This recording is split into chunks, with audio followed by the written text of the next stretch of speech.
আসসালামু আলাইকুম রহমতুল্লাহি ওয়া বারাকাতুহু। ইন্নাল হামদালিল্লাহ নাহমাদুহু ওয়া নাস্তাঈনুহু ওয়া নাস্তাগফিরুহু ওয়া নু'মিনু বিহি ওয়া নাতাওয়াক্কালু আলাইহি ওয়া নাউযু বিল্লাহি মিন শুরুরি আনফুসিনা ওয়া মিন সাইয়্যাতি আমালিনা মান ইয়াহদিহিল্লাহু ফালা মুদিল্লা লাহু ওয়া মান ইউদ্লিল ফালা হাদিয়া লাহু ওয়া আশহাদু আন লা ইলাহা ইল্লাল্লাহু ওয়া আশহাদু আন্না মুহাম্মাদান আবদুহু ওয়া রাসূলুহু আম্মা বা'দ। فإن خير الحديث كتاب الله وخير الهدي هدي محمد صلى الله عليه وسلم وشر الأمور محدثاتها وكل محدثة بدعة وكل بدعة ضلالة وكل ضلالة في النار أما بعد। সম্মানিত দর্শক ও শ্রোতা মণ্ডলী, আজকে আপনাদের সামনে এক গুরুত্বপূর্ণ বিষয় নিয়ে উপস্থিত হয়েছি। বিষয়টি বর্তমান সময়ের জন্য বর্তমান প্রেক্ষাপটে জরুরি, আর তা হচ্ছে শবে বরাতের মূল রহস্য বা শবে বরাতের প্রকৃত রহস্য কি, এ নিয়ে আজকের সংক্ষিপ্ত আলোচনা। তো আমরা জানি যে ইবলিস শয়তান আমাদের আদি শত্রু। আদম আলাইহিসসালাম ও তার স্ত্রী হাওয়া আলাইহিসসালামকে জান্নাত থেকে বের হওয়ার ওসিলা হচ্ছে এই শয়তান। এর মাধ্যমে শয়তানও কিন্তু বিতাড়িত হলো, মারদুদ হলো, লানতপ্রাপ্ত হলো, অভিশপ্ত হলো। কিন্তু সে শপথ করে নিল যে এই আদম সন্তানকে বিভ্রান্ত করবে, পথভ্রষ্ট করবে, আমল তাদের নষ্ট করবে, তার সঙ্গী বানাবে, জাহান্নামের পথে নিয়ে যাবে। সে শপথ করেই বসলো যে কিয়ামত কাল পর্যন্ত এই দায়িত্ব সে পালন করবে।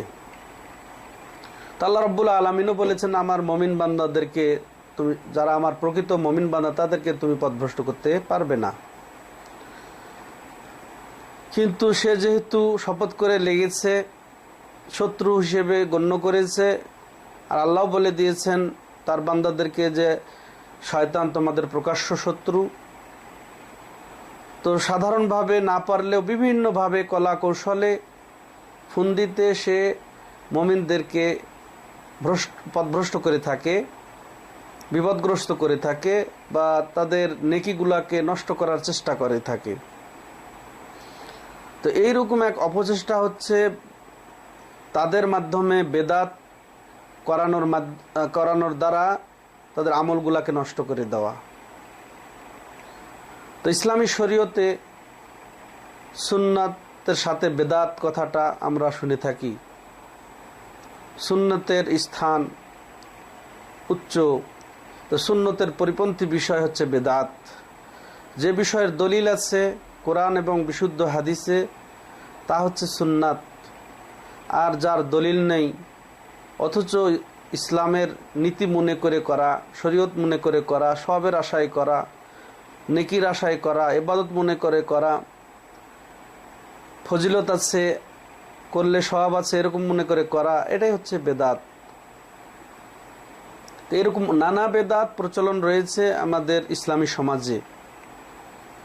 বিভিন্ন মাসে বিভিন্নভাবে বেদাত হয়ে থাকে মুসলিম বিশ্বে, মুসলমানদের মধ্যে। তো এগুলা থেকে যদিও আল্লাহ সতর্ক করেছেন, তার নবী সতর্ক করেছেন, তারপরেও আমাদের অনেকেই না বুঝে না জেনে এগুলো অনেক বেদাতে পতিত হয়ে থাকে। তার মধ্যে অন্যতম যে বেদাত, শবে বরাতের বেদাত। তো এরই রহস্য উদ্ঘাটন করার জন্যই আজকের এই আলোচনা, যে শবে বরাতের রহস্য কি, শবে বরাতের ইতিহাস কি, শবে বরাত কোত্থেকে আসলো, এর কি ইসলামী শরীয়তে কোনো ভিত্তি রয়েছে, নাকি এটা দেখা দেখি মন মতো সুন্দর মনে হয়, ভালো লাগে, এই ভিত্তিতে আমরা করে থাকি। এর আগে আমাদেরকে বুঝতে হবে যে কোনো বিষয়ে যদি আমাদের মধ্যে মতভেদ হয়, মতনৈক্য হয়, ইখতিলাফ হয়, সেক্ষেত্রে কিন্তু আল্লাহ রাব্বুল আলামিনের হুকুম রয়েছে আমরা সেক্ষেত্রে নিজেদের মধ্যে মতভেদটি স্থায়ী না রেখে কি করব সেটাও আল্লাহ রাব্বুল আলামিন আমাদেরকে নির্দেশনা দিয়েছেন, তার হাবিবও আমাদেরকে নির্দেশনা দিয়েছেন। কেউ যদি বলি যে এটা সুন্নাত, আবার অন্যজন যদি বলে যে না এটি বেদাত, কেউ বলেন হালাল, কেউ অন্যজন বলেন হারাম, তো এই ক্ষেত্রে আমাদের করণীয় যা আল্লাহ রাব্বুল আলামিন ব্যক্ত করছেন সূরা নিসার 59 নম্বর আয়াতে, ফাইন তানাজাতুম ফি শাইইন ফারুদ্দুহু ইলাল্লাহি ওয়ার রাসূল ইন কুনতুম তুমিনুনা বিল্লাহি ওয়াল ইয়াউমিল আখির যালিকা খায়রুন ওয়া আহসানু তাআওয়িলা। যে তোমরা যদি সামান্য বিষয়েও মতভেদ করো, তবে তোমাদের যদি ঈমান থাকে আল্লাহর প্রতি এবং পরকালের প্রতি, তাহলে সামান্য বিষয়ের সমাধান তোমরা নিবে বা সমাধানের জন্য বিষয়টি ফিরিয়ে দিবে আল্লাহর দিকে এবং রাসূলের দিকে তথা কোরআন এবং সহিহ সুন্নাহর দিকে। আর যালিকা খায়র, আর এটাই হচ্ছে তোমাদের জন্য কল্যাণকর, আর আহসানু তাআওয়িলা, এবং পরিণতির দিক দিয়ে উত্তম। আল্লাহ রাব্বুল আলামিনের স্পষ্ট নির্দেশ, তাহলে কেউ যদি বলি কোনো বিষয়ের ক্ষেত্রে যে এটা করণীয়, কেউ বলে না এটা করতে হবে না, তাহলে শবে বরাতের বিষয়টি যদি আমরা কেউ যারা পালন করে থাকি, আবার অনেকে পালন করি না, তাহলে এটা মতভেদপূর্ণ বিষয়, একযোগে পালন হয় না। আমাদের দেশে সবাই পালন করেন না, অনেকে পালন করেন, অনেকে আবার বিরত থাকেন, বা এটাকে অনেকে ফজিলতের কারণ বা অনেক ফজিলত আছে বলে পালন করে থাকেন, আবার অনেকে এটাকে বেদাত বলে অভিহিত করেন। আরব দেশের মধ্যে সৌদি আরবে যারা থাকেন তারা দেখবেন বা দেখে থাকবেন যে এখানে কোনো কিছুই পালন হয় না এই শবে বরাত উপলক্ষে, কোনো আয়োজন হয় না। কোন দিক দিয়ে এই তারিখটা অতিবাহিত হয়ে যায় এটা বুঝতেও পারা যায় না। তাহলে মতভেদপূর্ণ বিষয়। আর যে কোনো মতভেদের সমাধান রয়েছে কোরআনে এবং হাদিসে। আল্লাহ যেমন আরও বলছেন মাখতালাফতুম ফিহি মিন শাইইন ফাহুকমুহু ইলাল্লাহ, যে তোমরা যে কোনো বিষয়ে মতভেদ করো না কেন তার ফয়সালা তো আল্লাহর নিকটেই রয়েছে। অতএব মতভেদ করলেই সেই বিষয়ের সমাধানের জন্য আমাদেরকে কোরআন এবং হাদিসের দিকে ফিরে আসতে হবে, এটি হচ্ছে আল্লাহর নির্দেশ। আর তা যদি না করি তাহলে আমাদের ঈমান থাকবে না। তাই আল্লাহ রাব্বুল আলামিন কঠোরভাবে বলছেন সূরা নিসার 65 নম্বর আয়াতেই, ওমা কানা ইয়া ফালা রাব্বিকা লা ইউমিনুনা হাত্তা ইউহাক্কিমুকা ফিমা শাজারা বাইনাহুম সুম্মা লা ইয়াজিদু ফি আনফুসিহিম হারাজাম মিম্মা কাদাইতা ওয়া ইউসাল্লিমু তাসলিমা। আল্লাহ রাব্বুল আলামিন প্রথমে তিনি নেগেটিভভাবে বলছেন যে না, হতে পারে না। এরপরে তিনি তার শপথ করে বলছেন, হে নবী তোমার রবের কসম যে লা ইউমিনুন, তারা মুমিন হতে পারে না, হাত্তা ইউহাক্কিমুকা ফিমা শাজারা বাইনাহুম, যে ক্ষেত্রে তারা আপোষে মতভেদ করবে সে বিষয়ে তোমাকে যদি ফয়সালাকারী মেনে না নেয়। ফয়সালার পরে তারা নিজেদের অন্তরে দ্বিধাবোধও পোষণ করবে না, অসুবিধাবোধও করবে না, বরং মানার মতো মেনে নিবে। তাইলে তোমার ফয়সালা যেখানে উপস্থিত সেখানে তারা যদি ফয়সালাটিকে শিরোধার্য না করে, মানার মতো মেনে না নেয়, তাইলে তোমার রবের কসম তারা মুমিন নয়। তাইলে আমরা শবে বরাতের বিষয়ে যদি মতভেদ করি, কেউ পালন করতে চায় আর কেউ বললেন যে না এটা পালনযোগ্য নয়, তাইলে আমাদের এখানে ইমানের দাবি হচ্ছে যে ফিরে আসা আল্লাহর সমাধানের দিকে, রাসূলের সমাধানের দিকে, কোরআন এবং হাদিসের দিকে। এখানে কোনো আমাদের এখতিয়ারও থাকা উচিত নয় যে আমরা এটা পছন্দ করি, এটা ভালো জিনিস, অনেকে করছে, সমাজে এত লোক কি ভুল করছে, এ ধরনের কথা না যেন আমাদের না আসে। বরং এই ইখতিয়ার যদি থাকে তাহলেও আমাদের ঈমান থাকবে না। যেমন আল্লাহ বলছেন, ওমা কানা লিমুমিনিন ওয়ালা মুমিনাতিন ইযা কাদাল্লাহু ওয়া রাসূলুহু আমরা আইয়াকুনা লাহুমুল খিয়ারাতু মিন আমরিহিম, যে কোনো মুমিন পুরুষ এবং নারীর উচিত হবে না যে আল্লাহর এবং রাসূলের যেখানে ফয়সালা আছে সেখানে তাদের কোনো ইখতিয়ার থাকবে, কোনো স্বাধীনতা থাকবে। তাইলে এত লোক করছে এই দোহাই দিয়ে, বা তারা কি ভুল করছে, এত বড় হুজুর তারাই তো পালন করছে, এগুলোর দোহাই দিয়ে যে আমরা ভুল করব তার কিন্তু সুযোগ নেই। আমাদের ইমানের দাবি ফিরে আসতে হবে কোরআন এবং সহিহ সুন্নাহর দিকে। রাসূল সাল্লাল্লাহু আলাইহি ওয়াসাল্লাম যা করেছেন, যা করার জন্য নির্দেশ দিয়েছেন, যার অনুমোদন দিয়েছেন, তাই তো সুন্নত হবে। তো শবে বরাতের উৎসব আয়োজন, এই উপলক্ষে খাসভাবে রোজা রাখা, ওই রাত্রিতে বিশেষভাবে বিভিন্নভাবে নামাজ আদায় করা, এগুলা যদি রাসূলুল্লাহ সাল্লাল্লাহু আলাইহি ওয়াসাল্লামের আমল হয়, রাসূলুল্লাহ সাল্লাল্লাহু আলাইহি ওয়াসাল্লামের নির্দেশ হয়, রাসূলের সাল্লাল্লাহু আলাইহি ওয়াসাল্লামের এতে সম্মতি থাকে, তাইলে করা যাবে, তাহলে সুন্নত হবে। আর যদি তা না থাকে তাইলে কিন্তু এটা করা যাবে না। তো কেউ বলছে যে এটা করা যাবে, এই মর্মে তারা দলিল প্রমাণ পেশ করে থাকে কোরআন থেকে, হাদিস থেকে। আবার অনেকে বলে যে না, এটা করা যাবে না, তারাও কিন্তু দলিল প্রমাণ পেশ করে থাকে। তাহলে ওই দলিলগুলোর পর্যালোচনা করব আমরা। ইতিহাস আমরা সাক্ষী, সেই হিসেবে ইতিহাসকে আমরা গ্রহণ করব। তাহলে আসুন আমাদের ইমানের দাবি অনুযায়ী আমরা ফিরে আসি কোরআন এবং সহিহ সুন্নাহর দিকে। যে শবে বরাত যে উদযাপন হয় শাবান মাস আসলেই, এ ব্যাপারে কোরআনে এবং হাদিসে কি এসেছে। তো আমাদের ইমানের দাবি অনুযায়ী আমরা ফিরে আসি যে শবে বরাত উপলক্ষে কি পাওয়া যায় শরীয়তে। শবে বরাত শব্দটি আমরা জানব, এটি কোনো কোরআন এবং হাদিসের শব্দ নয়। হাদিসে কোরআনে শবে বরাত বলে কোনো কিছু আসে নাই। এসেছে লাইলাতুন নিসফ মিন শাবান বলে কিছু কিছু হাদিসে এসেছে, যে শাবান মাসের অর্ধরাত, শাবান মাসের অর্ধরাত। তাহলে শাবান মাসের অর্ধরাতের ফজিলত সম্পর্কে কিছু হাদিস পাওয়া যায়, যেগুলো হাদিস হাসান অভিহিত হয়েছে বা সহিহ দরজায় পৌঁছেছে, যেটা শাইখ আলবানী রাহিমাহুল্লাহ তার বিভিন্ন কিতাবে, বিশেষ করে সহিহ জামেতে তিনি উল্লেখ করেছেন হাদিসগুলা, যেগুলা শাবান মাসের অর্ধেক রাত্রির ফজিলত হিসেবে আমরা পেয়ে থাকি। যেমন একটি হাদিস আমরা পেয়ে থাকি, ইদা কানা লাইলাতান নিসফি মিন শাবান ইত্তালা আল্লাহু ইলা খালকিহি ফায়াগফিরু লিল মুমিনিন ওয়া ইউমলি লিল কাফিরিন ওয়া ইয়াদাউ আহলাল হিকদে বিহাকদিহিম হাত্তা ইয়াদাউহু। এটা ইবনে মাজাহতে এসেছে হাদিসটি, এবং শাইখ আলবানী রাহিমাহুল্লাহ হাদিসটিকে হাসান বলেছেন, অর্থাৎ গ্রহণযোগ্য।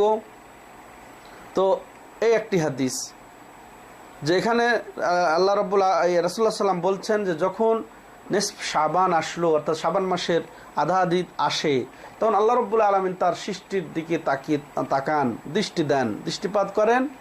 এরপরে তিনি যত মুমিন আছে তাদেরকে ক্ষমা করেন এবং কাফেরদেরকে সুযোগ দেন, ঢিল দেন, অবকাশ দেন। আর যারা হিংসা করে পরস্পরে, তাদেরকে আল্লাহ ছেড়ে দেন, বর্জন করেন, যতক্ষণ পর্যন্ত তারা হিংসা বর্জন না করে। আরেকটি হাদিস হলো, ফি লাইলাতিন নিসফি মিন শাবান ইয়াগফিরুল্লাহু লিআহলিল আরদ ইল্লা লিমুশরিক আও মুশাহিন। এই হাদিসটি ইমাম বাইহাকি তার শাআবুল ঈমানে উল্লেখ করেছেন, আর শাইখ আলবানী হাদিসটিকে সহিহ বলে অভিহিত করেছেন। তো হাদিসটিতে বলা হচ্ছে যে শাবান মাসের অর্ধেক রাত্রিতে আল্লাহ রাব্বুল আলামিন কি করেন, জমিনবাসীদেরকে ক্ষমা করে দেন, জমিনবাসীর সবাইকে ক্ষমা করে দেন, তবে যারা মুশরিক, শিরিক করে এবং যারা পরস্পরের হিংসা বিদ্বেষ রাখে তাদেরকে ছাড়া। আরেকটি হাদিস যেটা শাইখ আলবানী রাহিমাহুল্লাহ তার সহিহ জামেতে উল্লেখ করেছেন, ইন্নাল্লাহ তাআলা লা ইয়াত্তালিউ ফি লাইলাতিন নিসফি মিন শাবান ফায়াগফিরু লিজামিই খালকিহি ইল্লা লিমুশরিক আও মুশাহিন। যে আল্লাহ রাব্বুল আলামিন নিসফ শাবান তথা শাবান মাসের অর্ধেক রাত্রিতে, শাবান মাসের আধা দির যে রাত, সেই রাতে জমিনের দিকে বা সৃষ্টির দিকে অবলোকন করেন বা দৃষ্টিপাত করেন, এরপরে তার সমস্ত সৃষ্টিকেই ক্ষমা করে দিয়ে থাকেন, কিন্তু যারা মুশরিক এবং যারা পরস্পর হিংসা বিদ্বেষ করে তাদেরকে ব্যতীত। এই হাদিসগুলা সহিহ, এগুলা সহিহ দরজা পায় এবং প্রায় 8 জন সাহাবী হাদিসগুলাকে বর্ণনা করেছেন। তো এই হাদিসগুলা সহিহ হওয়া, এতে প্রমাণ হয় যে এই রাত্রির, এই মাসের এই রাত্রির ফজিলত। তো এই রাত্রির ফজিলত প্রমাণ হওয়া এবং এই রাত্রিতে বিশেষ বিশেষ আমল করা এক বিষয় নয়। যেমন জুমার দিনের ফজিলত আছে আমভাবে, কিন্তু কোনো আমল কিন্তু নির্ধারিত নেই। তো আমল নির্ধারিত হওয়া এর জন্য আলাদা দলিল থাকতে হবে, আর ফজিলত নির্ধারিত হওয়া এই জন্যে আলাদা দলিল থাকতে হবে। যদি হাদিসে ফজিলত এবং আমল একসাথে আসে, বা ফজিলত এক হাদিসে আমল আর এক হাদিসে, সেটাও গ্রহণযোগ্য। কিন্তু ফজিলত এসেছে আমল আসে নাই, তাহলে আমাদের ফজিলত গ্রহণ করতে হবে আমভাবে। তো ওই তারিখে সাধারণ আমলে আমরা ওই ফজিলত পেয়ে যেতে পারি। তাইলে আমরা দেখবো হাদিসে যেগুলো ফজিলত এসেছে, তো ফজিলত আমরা কারা পাবো?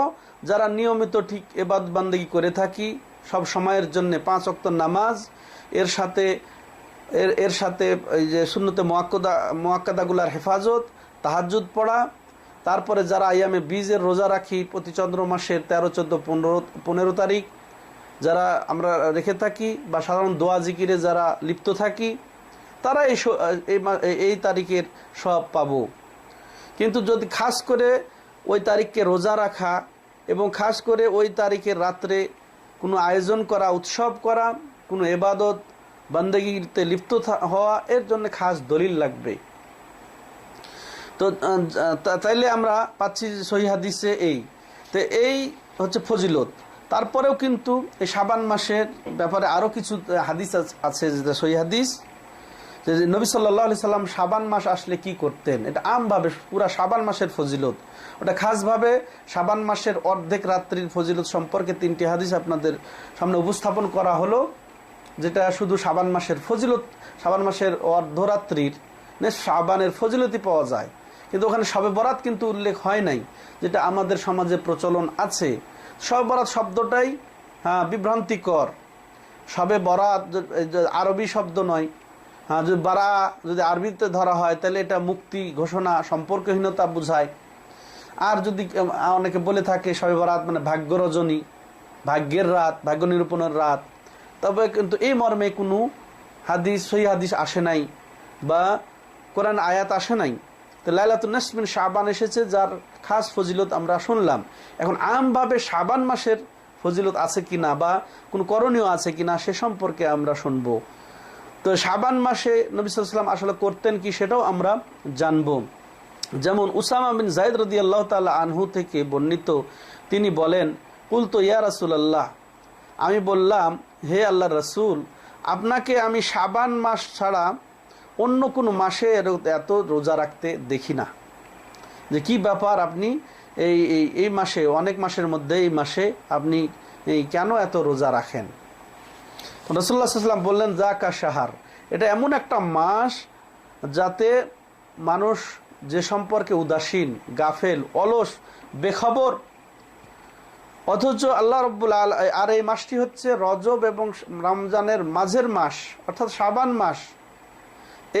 এই মাসে আল্লাহ রাব্বুল আলামিনের কাছে বান্দার আমলগুলা পেশ হয়, উপস্থাপন হয়। তা আমি পছন্দ করি আমার আমল যখন আল্লাহর কাছে পেশ হবে আর আমি রোজা আছি, আমি রোজা থাকা অবস্থায় আমার আমল নামা পেশ হোক আল্লাহর কাছে, এটা আমি চাই। এই জন্য আমি এই শাবান মাসে এত বেশি রোজা রাখি। তাহলে কারণ দর্শিয়ে তিনি বললেন যে আমি শাবান মাসে এত রোজা রাখি এই জন্যেই যে এই মাসে আমল নামা আল্লাহর কাছে পেশ হয়।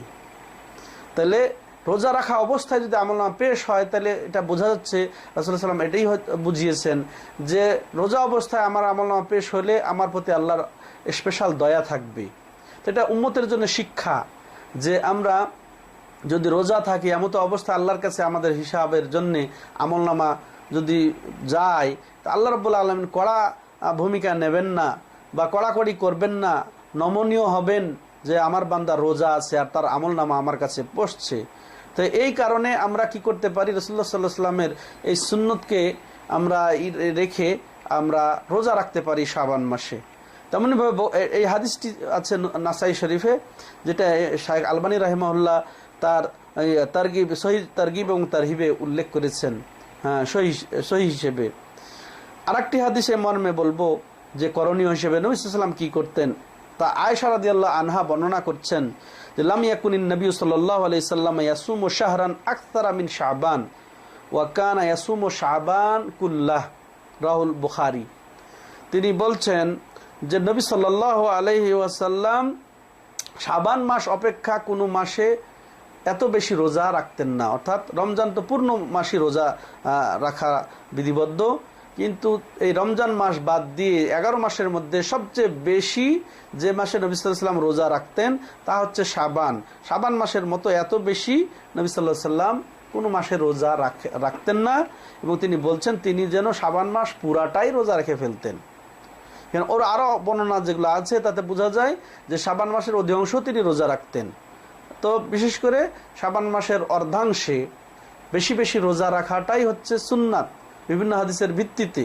শেষের দিকে নবী সাল্লাল্লাহু আলাইহি ওয়াসাল্লাম রোজা রাখতেন না, বা শেষের দিকে রোজা না রেখে আমরা প্রথমার্ধে বা প্রথম দিকে আমরা রোজা রেখে এই সুন্নাতকে পালন করতে পারি। তাহলে শাবান মাসের করণীয় এতে পাওয়া গেল দুটি বিশুদ্ধ হাদিস দ্বারা, যে শাবান মাস কি করতে হবে। এটা আমভাবে পুরা শাবান মাসেরই ফজিলত পাওয়া যাচ্ছে, এবং খাসভাবে যে লাইলাতুন নিসফ মিন শাবান, শাবান মাসের অর্ধরাত্রিতে যে ফজিলত পাওয়া গেল আগের 3 হাদিসে, তো ওর অর্থ এই যে যারা আমরা সাধারণত আমল করে থাকি ওই সাধারণ আমলেরই ফজিলত আমরা পেয়ে থাকবো।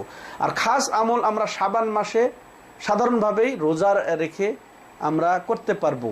কিন্তু এখন আসেন শবে বরাত উপলক্ষে যা মুসলিম সমাজে হয়ে থাকে তার পর্যালোচনা। শাবান মাসে বিশেষ করে শবে বরাত উপলক্ষে শাবান মাসের আধা দিতে 14 তারিখ দিন এবং 14 তারিখ দিবাগত রাত যে পালন হয় মুসলিম বিশ্বে, বা তাতে কি কি হয় সেটা আমরা সাধারণত জানি।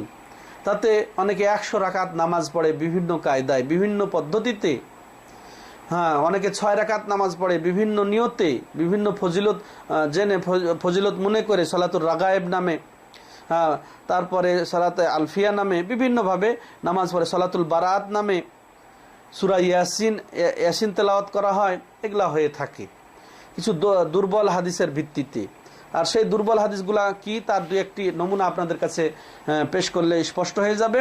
যেমন আলী রাদিয়াল্লাহু তাআলা আনহুর দিকে নিসবত করে সম্বন্ধ করে একটি হাদিস বলা হয়, যেটি এমন, ইযা কানাত লাইলাতুন নিসফি মিন শাবান ফাকুমু লাইলাহা ওয়া সুমু নাহারাহা, রাওয়াহু ইবনে মাজাহ ফি সুনান, হাদিস নাম্বার 1388। কিন্তু হাদিসটি হচ্ছে জাল হাদিস।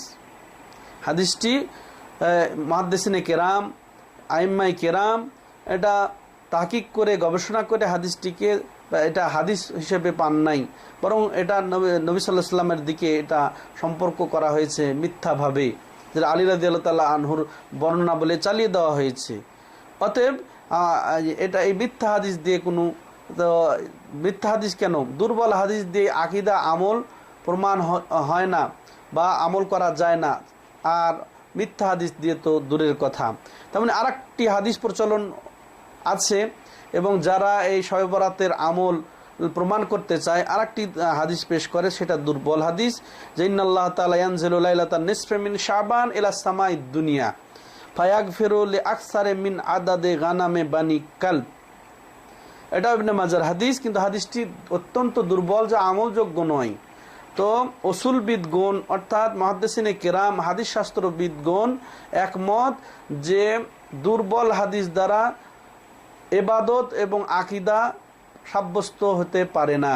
তো এই হাদিসটি দ্বারা যদি আমরা আমল সাব্যস্ত করি তাহলে এই হাদিসটি হচ্ছে দুর্বল, যা গ্রহণযোগ্য নয়, তার উপর ভিত্তি করে আমল সাব্যস্ত হয় না। এখানে যেমন বলা হচ্ছে যে বা ফজিলত বলা হচ্ছে, যদিও অনেকের মতে যে ফজিলত গ্রহণ করা যায়, কিন্তু বিশুদ্ধ মত হচ্ছে ফজিলত গ্রহণ করা যায় না দুর্বল হাদিস দ্বারা হলে, তার যদি ভিত্তি সহিহ হাদিসে না থাকে। এই হাদিসে যেটা বলা হচ্ছে যে আল্লাহ রাব্বুল আলামিন শাবান মাসের আধা দিতে নিম্ন আকাশে অবতরণ করেন এবং ক্ষমা করে দিয়ে থাকেন বনি কালবের ছাগলের পশম পরিমাণ লোককে ক্ষমা করে দিয়ে থাকেন।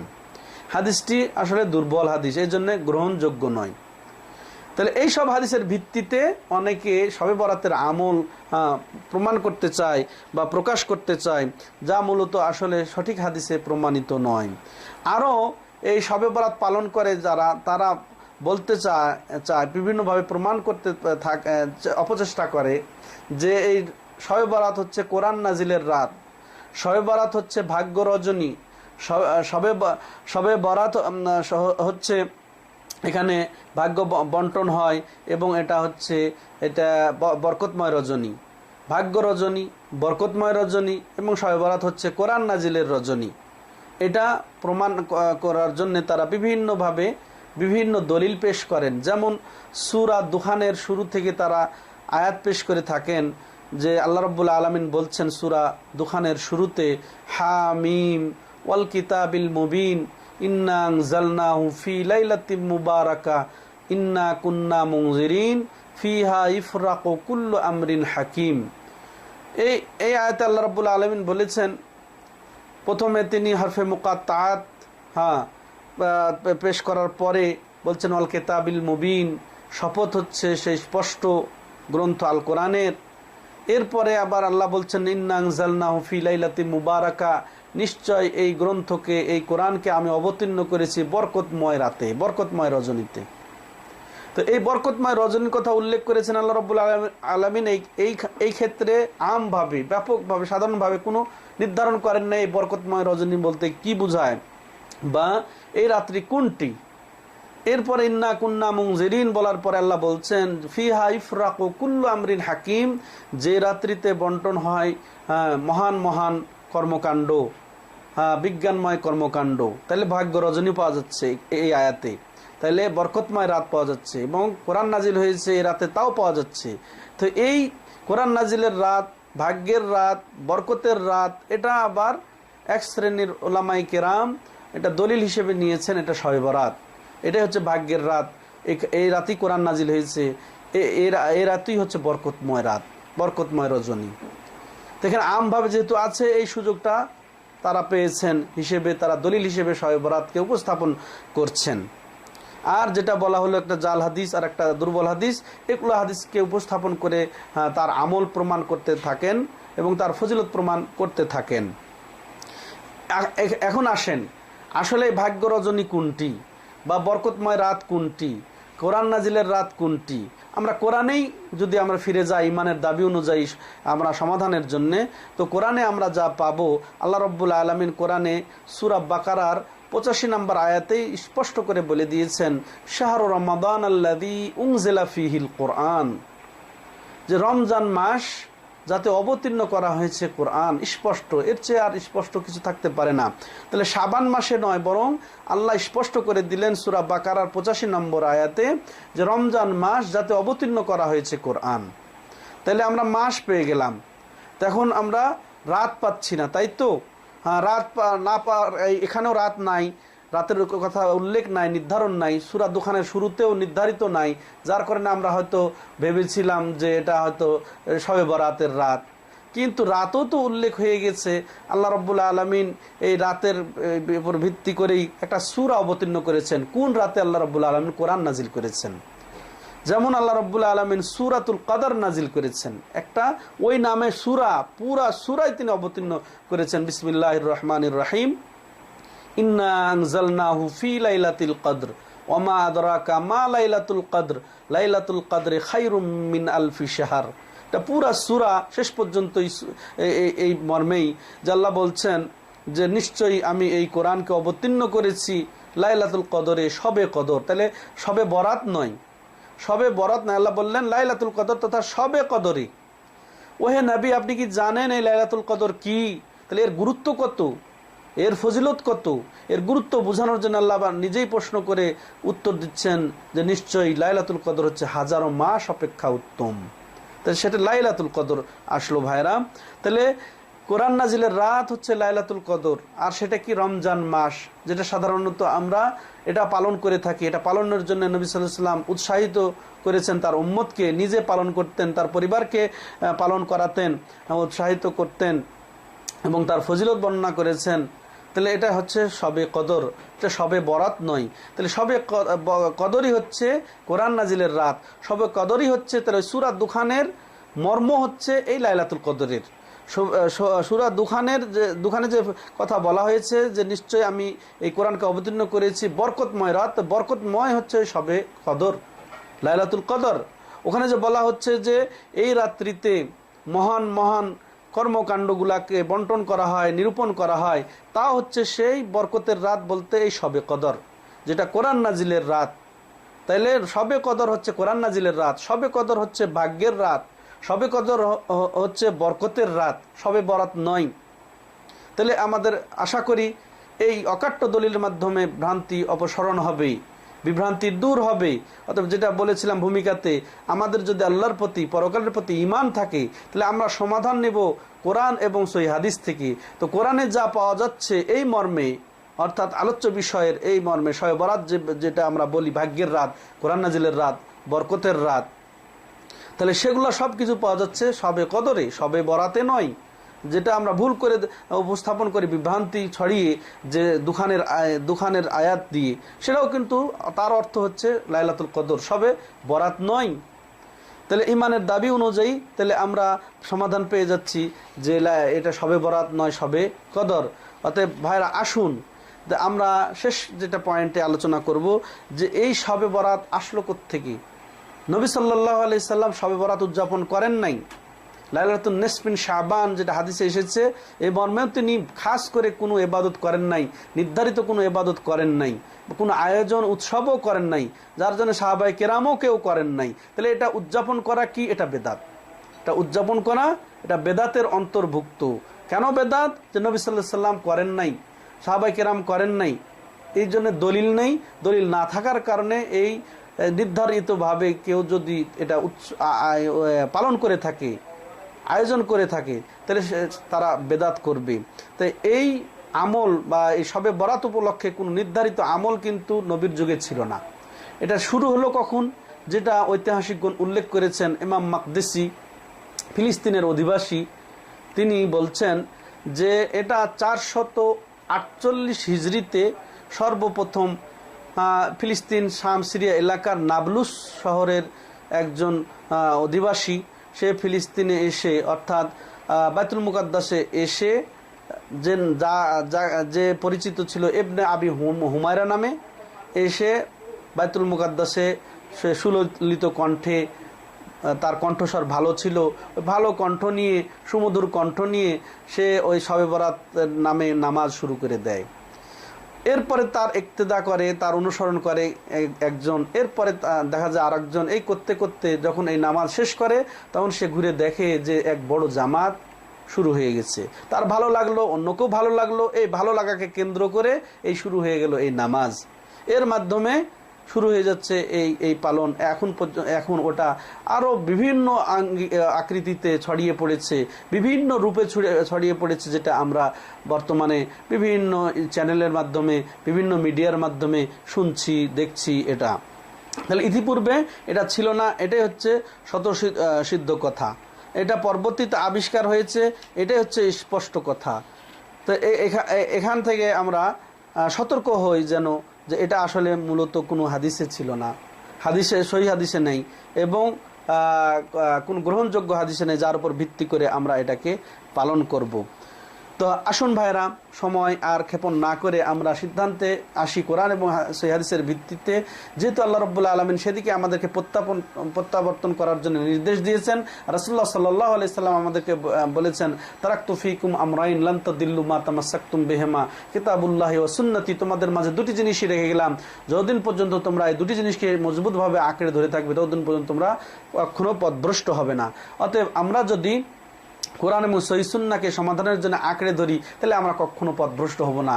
আর কোরআন এবং সহিহ সুন্নাহকে যদি বর্জন করে এত মানুষ করছে, এত বড় বড় হুজুর করছে, আমল করছে, পালন করছে, বলে বেড়াচ্ছে, তাহলে সেটাকে আমরা মানব না। এদিকে যদি যাই তাহলে অবশ্যই আমরা গুমরাহ হয়ে যাব, পথভ্রষ্ট হয়ে যাব।